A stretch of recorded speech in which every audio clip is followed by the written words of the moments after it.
Salam dan bahagia. Perkenalkan, saya Putu Adi Surya, calon guru penggerak Angkatan 3 Kabupaten Bangli. Pada kesempatan ini, saya akan menyampaikan koneksi antar materi yang sudah saya pelajari pada modul 1.1 terkait pemikiran filosofis Ki Hajar Dewantara.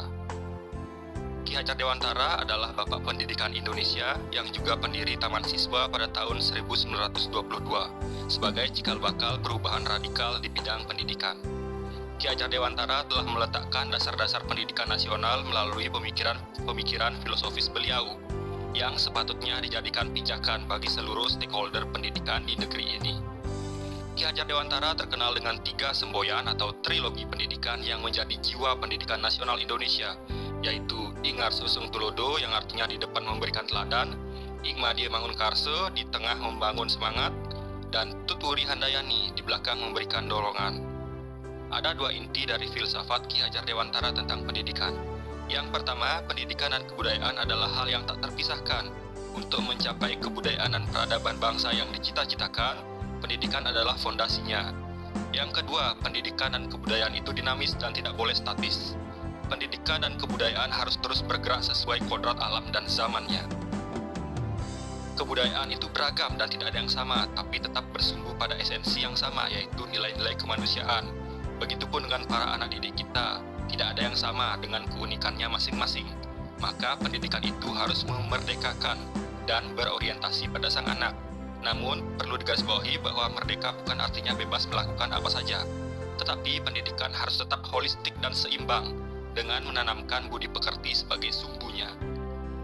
Setelah mempelajari secara mendalam pemikiran Ki Hajar Dewantara tentang pendidikan, saya mendapat pengetahuan dan pengalaman baru yang membuat saya tersadar akan kekeliruan sudut pandang saya sebelumnya terhadap pendidikan itu sendiri. Ki Hajar Dewantara berpandangan, pendidikan adalah menuntun segala kekuatan kodrat yang ada pada diri anak, agar mereka dapat mencapai keselamatan dan kebahagiaan yang setinggi-tingginya sebagai manusia maupun sebagai anggota masyarakat. Dari pemikiran ini dapat diartikan bahwa guru sejatinya bukan hanya mengajar atau mentransfer pengetahuan yang dimilikinya semata secara satu arah kepada siswa, tanpa memperhatikan kodrat atau karakteristik dari siswa yang berbeda-beda. Dalam proses menuntun anak, guru hendaknya lebih menempatkan dirinya sebagai fasilitator dan motivator pembelajaran, serta menjadi role model dalam bersikap dan bertingkah laku sehari-hari untuk membentuk manusia yang tidak hanya cerdas secara kognitif, tapi juga berkarakter dan mampu menerapkan ilmunya di luar sekolah. Selain itu, hal baru yang saya temukan yaitu filosofi Ki Hajar Dewantara bahwa pendidikan adalah persemaian benih-benih kebudayaan. Beliau menekankan pentingnya integrasi antara pendidikan dan kebudayaan. Penerapan unsur kearifan lokal dapat membantu anak-anak menyerap pendidikan dan kebudayaan karena memiliki konteks dengan kehidupan mereka. Secara umum, konsep-konsep adiluhung Ki Hajar Dewantara tersebut sangat relevan dan tak akan lekang untuk menjawab kebutuhan generasi Indonesia, baik pada zaman dulu, sekarang, maupun di masa yang akan datang. Bercermin dari pemikiran-pemikiran Ki Hajar Dewantara tersebut, proses pembelajaran di sekolah hendaknya dilaksanakan dengan mengintegrasikan kultur atau budaya lokal. Contohnya seperti penggunaan pakaian adat setiap hari Kamis dan setiap purnama tilem di Bali. Selain itu bisa juga dengan pemberian ruang kreasi bagi siswa dalam berkegiatan seni, seperti seni gamelan, seni tari, seni keguritan, dan yang lainnya di sekolah. Hal ini dapat membantu anak-anak menyerap pendidikan dan kebudayaan karena memiliki konteks dengan kehidupan mereka. Para pendidik juga harus bertransformasi dari pembelajaran yang bersifat memaksa, memberi perintah satu arah, dan hukuman sepihak ke pembelajaran yang berpusat pada anak, yang merangkul karakteristik tiap anak yang berbeda-beda. Guru diharapkan lebih mengambil peran sebagai fasilitator dengan merancang pembelajaran berbasis aktivitas diskusi dan pemecahan masalah dalam kehidupan nyata secara kolaboratif, mengarahkan peserta didik untuk mengungkapkan gagasan-gagasannya dalam suatu diskusi terkait suatu topik atau masalah tertentu, sehingga yang terjadi adalah pengetahuan dan keterampilan bernalar yang tidak ditanamkan secara paksa, tetapi ditemukan, diolah, dan dipilih oleh siswa itu sendiri.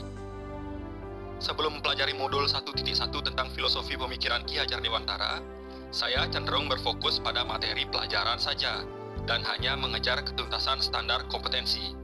Saya menilai siswa hanya pada aspek kognitifnya dan kurang memperhatikan aspek non-kognitif.